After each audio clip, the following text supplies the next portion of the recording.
Olá, bem-vindos, bem-vindas ao canal Gestão Integrativa. Eu sou Ângelo Calori, executivo, consultor, palestrante em temas de governança corporativa, compliance e ética. E hoje abordaremos o tema diversidade e inclusão. Olá, Ana. Oi, Ângelo, tudo bom?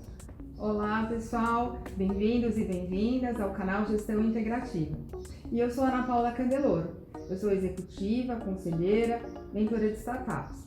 E a pergunta do dia é: as empresas fingem que perseguem uma agenda sustentável de diversidade e inclusão apenas para obter um ganho reputacional de curto prazo? E antes de começarmos o nosso vídeo, não se esqueçam de se inscreverem no nosso canal, darem um like, fazerem os seus comentários e nos seguirem nas redes sociais que aparecem aqui na tela. E agora a nossa vinheta.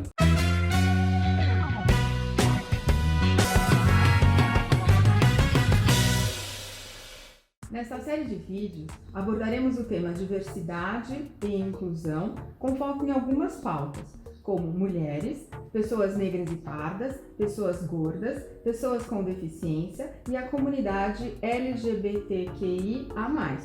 Nós não podemos e não queremos nos apropriar do lugar de fala desses protagonistas com relação a esses temas. Por isso, nós trouxemos alguns convidados. E nós adotamos a máxima: nada sobre nós, sem nós. O nosso objetivo é dar suporte e sonoridade à diversidade, para que soe tão alto até o momento que se faça silêncio. E silêncio não porque esse tema é empurrado para debaixo do tapete, como acontecia até pouco tempo, mas pelo contrário, para que todo mundo tenha o respeito às questões essenciais para que a inclusão aconteça de verdade. Nessa primeira parte, Ana e eu discutiremos de forma geral e contextual o tema diversidade e inclusão nas organizações. Então, Ana, conta pra gente sobre a sua teoria da galinha dos ovos de ouro. A pergunta que devemos fazer para Ana: devemos matar a galinha ou não? Pessoal, deixa eu explicar então essa minha teoria. Então é o seguinte: existe um descompasso, né? Eu não vou generalizar, mas sim, em algumas organizações, um descompasso muito grande entre o desejo e realidade. E algumas empresas, na verdade, fingem que adotam esta agenda por conta de obter um ganho reputacional de curto prazo. Foi a nossa pergunta lá do início do vídeo, a pergunta do dia. Isso por quê? Qual é o modelo mental dessas empresas? É um modelo mental de um eu empresarial apegado a uma agenda que não condiz mais com o que se está discutindo hoje em dia. Algumas empresas, elas têm de fato boas intenções, só que não conseguem converter essas intenções em ações concretas, não conseguem viabilizar estes anseios, né? E por que disso? Elas acabam culpando o que alguns autores, alguns acadêmicos chamam de dark forces, ou seja, eu não entendi muito bem o conceito não está padronizado, eu não tenho pessoas profissionais devidamente capacitados para levarem esse tema adiante na nossa organização, não existem políticas públicas ou políticas do regulador ou autorregulador que me estimulem a abraçar essa causa.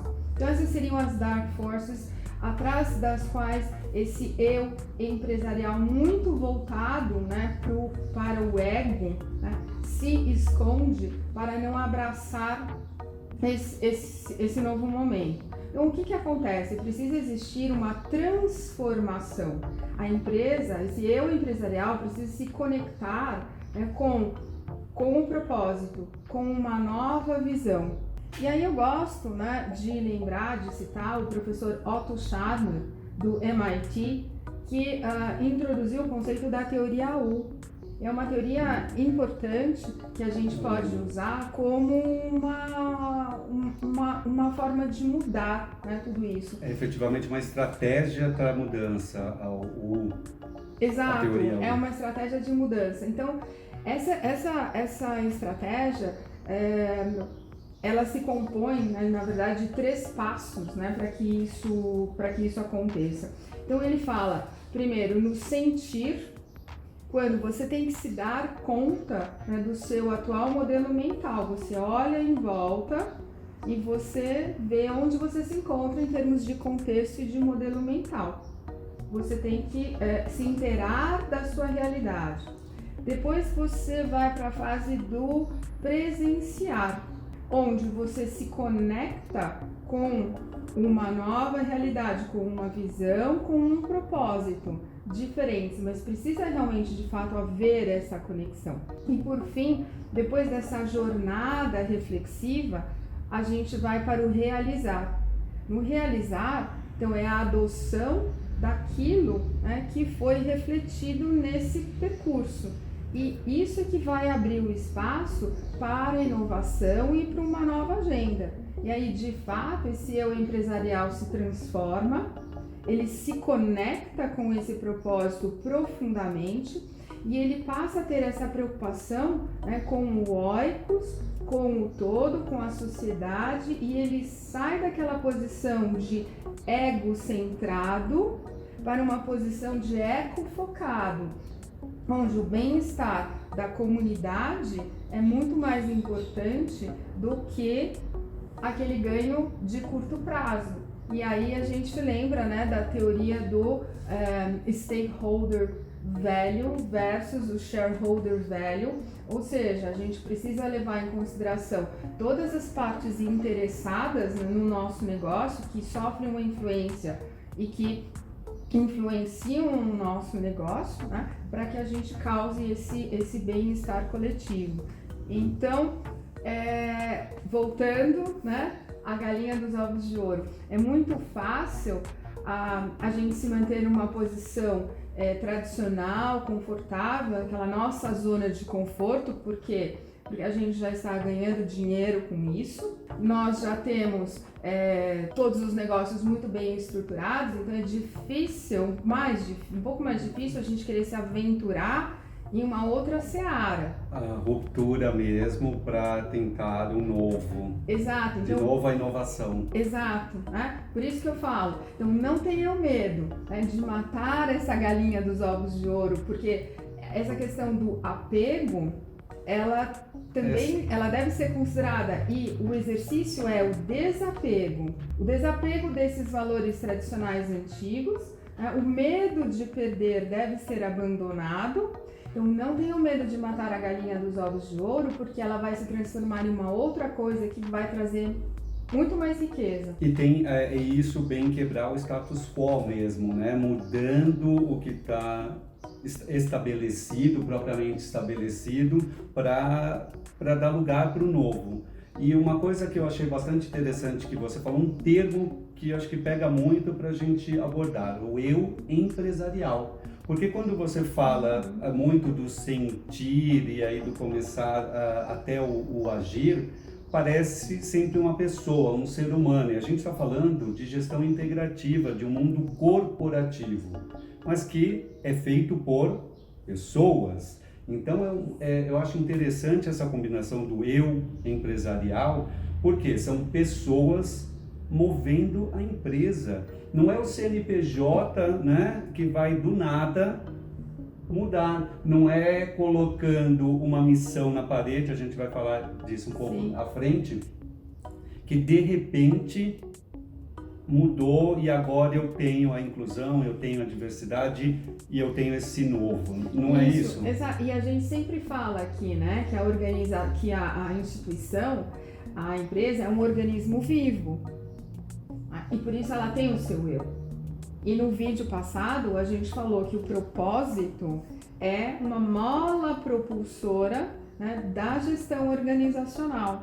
Então precisa de fato haver essa conexão profunda com um propósito. E as empresas, algumas, né, gente, precisam, a gente sabe que existem aquelas super bacanas que estão adotando e fazendo tudo direitinho, mas essas que ainda não ou que estão ainda sujeitas, né, se escondem atrás dessas dark forces, precisam repensar bastante, né, o seu comportamento. e aplicar assim a teoria U, que faz muito sentido para essa jornada transformacional. E nós já utilizamos isso, nosso projeto e até sua criação de projeto, aliás, dando os créditos, né, para a Ana, com os refugiados, né, suporte, acolhimento, sim, né, e a gente, naquele projeto de acolhimento, de governança corporativa para a inclusão, né, dos refugiados aqui no Brasil, e é uma experiência fantástica. Eu agradeço a Ana por ter me convidado. É um projeto que ela me convidou. Projeto Caleidoscópio. Caleidoscópio.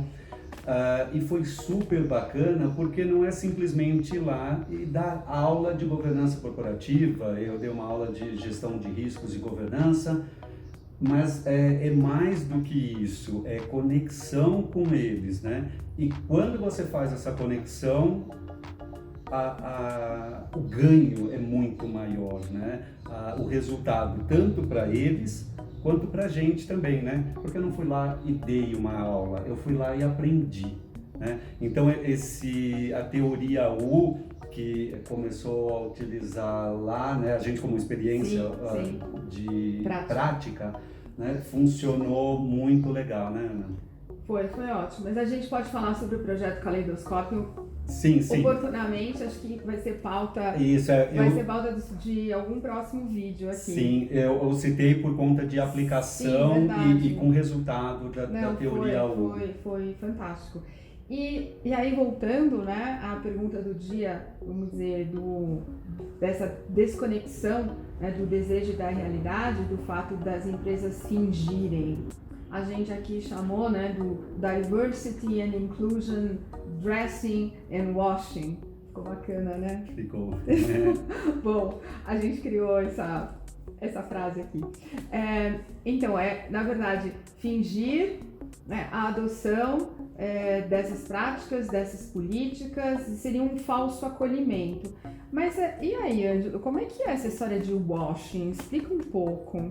O termo washing, né, começou a ser utilizado como greenwashing, né, quando as empresas dizem que fazem sustentabilidade, mas na verdade isso é só propaganda, né? E aí isso foi identificado como a visão da sustentabilidade e usado agora para todas essas outras necessidades de inclusão, temas importantes que as empresas comentam, né, dizem que tem, e aqui a pergunta provocativa, né, que a gente sempre faz é: será?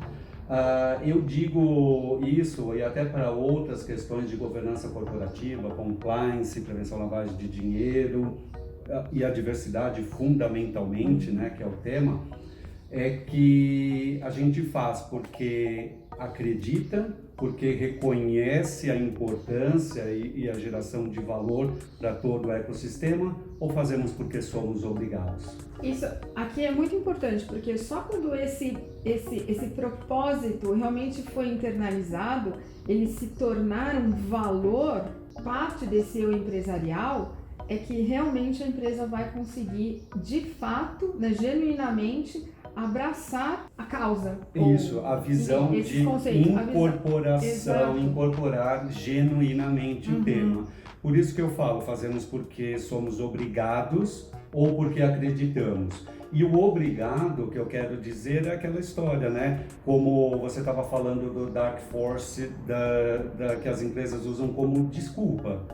E ainda assim, quando olham para fora, o regulatório. Então, eu atendo cotas de PCD, né, de pessoas com deficiência, e no máximo fico no limite da cota. Nós falaremos cada um, né, desses principais temas, mas é essa a ideia. Tem um artigo no LinkedIn, o nome da autora é Patrícia Richelli Galante de Sá. Ela usa um termo, o título é A Falsidade do Ativismo da Marca. E é essa a provocação que a gente quer trazer aqui, com o que a Ana começou com essa questão. Se não está conectado, se não está incorporado na instituição, no máximo, e se tanto, ela vai cumprir uma cota, e se essa cota tiver sido determinada em algum arcabouço regulatório. Tem lei e eu cumpro a lei. E a gente vai falar disso durante vários temas diferentes, essa abordagem. Fazemos porque acreditamos e não simplesmente porque somos obrigados a fazer. Então, eu tenho a política, mas é peronomútil, né? Eu tenho para cumprir. É o antigo compliance to comply, né? Compliance para seguir norma.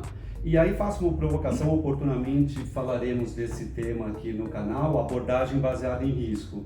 E agora que os reguladores têm tirado essa visão de controle fino, de regras, né, certinhas que devem ser seguidas, e dizem com a abordagem baseada em risco, faça o seu modelo de negócios e a sua gestão de risco.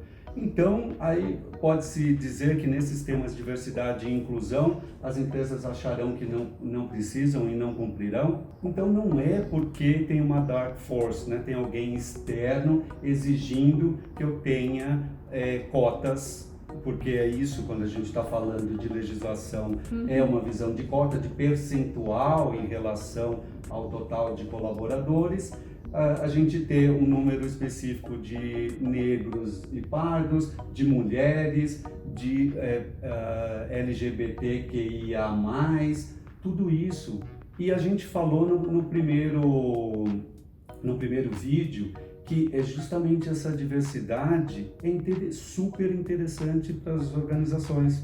As pessoas levando o seu eu também, né? A sua personalidade, a sua diversidade, cresce o contexto daquela floresta toda, né, como importante. Eu lembrei aqui, falando sobre inclusão, mas sobre obrigação de incluir, o caso da Beyoncé. Muito legal. Que contratualmente ela exigiu que fosse fotografada por um fotógrafo negro.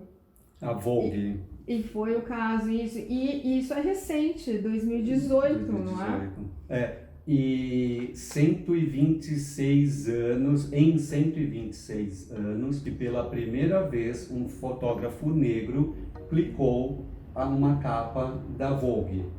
E essa situação foi por exigência contratual. E o ativismo da Beyoncé. Parabéns.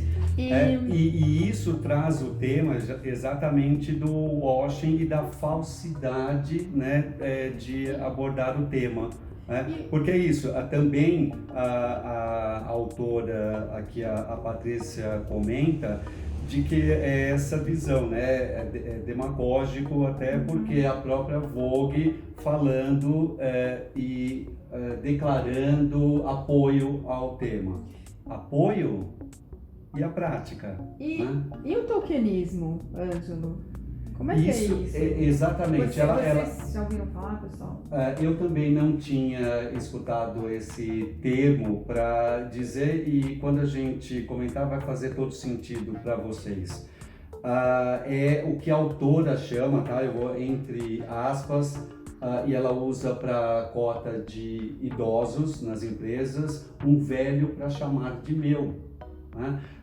E por que isso? A empresa nem a relação da cota, mas ela diz que tem alguém naquela visão daquele diversidade, mas ela tem um e diz que tem e faz questão de divulgar. É o token, né? Quem eu destaco e coloco para mostrar que, olha aqui, eu tenho alguém. Na verdade é uma jogada de marketing e ele vira um garoto propaganda. Garoto propaganda, sem saber, né? Acaba, acho que, sendo mais vítima do que garoto propaganda de fato, né? Porque é isso, coloca num token, né? Tokenismo, essa ideia de destaque, mas de fato não tem. Essa autora também cita outros exemplos interessantes para a gente trazer em relação dessa falsidade em relação à adoção, né, efetiva do termo diversidade. O jogador Colin Kaepernick, ele é jogador de futebol americano, e ele foi congelado porque num período anterior ele fez uma manifestação durante o hino de início da partida, ele se ajoelhou e se recusou a cantar o hino em protesto, por ativismo, e ele foi banido da liga. E agora, com os recentes casos e principalmente com o George Floyd, a Liga de Futebol Americano declara apoio à causa e o jogador continua banido. Então, é falsidade. Declara, faz publicamente isso, mas não pratica.